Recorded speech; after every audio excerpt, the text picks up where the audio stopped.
Et voici l'essentiel de ce que nous voulons dire. C'est bien ce grand prêtre-là que nous avons, lui, qui s'est assis à la droite de Dieu et qui règne avec lui dans les cieux, après avoir accompli le service du véritable sanctuaire et de la véritable tente, dressée par le Seigneur et non par un homme.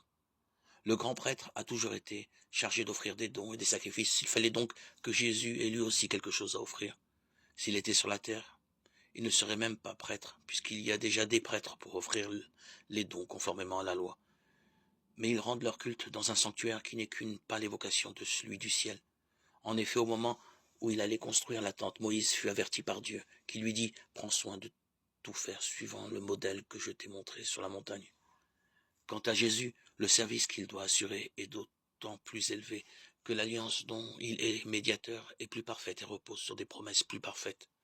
En effet, si la première alliance avait été irréprochable, il n'y aurait pas eu lieu de la remplacer par une deuxième.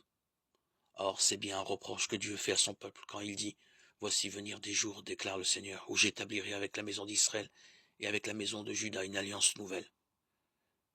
Ce ne sera pas comme l'alliance que j'ai faite avec leur père, le jour où je les ai pris par la main pour les faire sortir d'Égypte. Ils ne sont pas restés dans mon alliance, alors moi, je ne me suis plus occupé d'eux, déclare le Seigneur. Mais voici quelle sera l'alliance que je conclurai avec la maison d'Israël quand ces jours-là seront passés, déclare le Seigneur. Je mettrai mes lois dans leurs pensées, je les inscrirai dans leur cœur.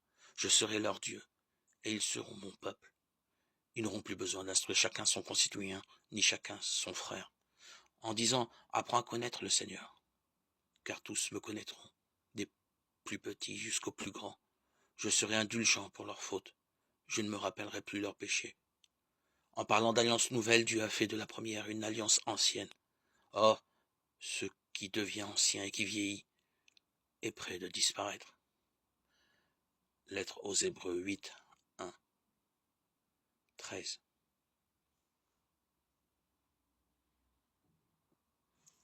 En souffrant lui-même une fois pour toutes, le Christ entre pour toujours dans le sanctuaire du ciel et devient le médiateur de la nouvelle alliance.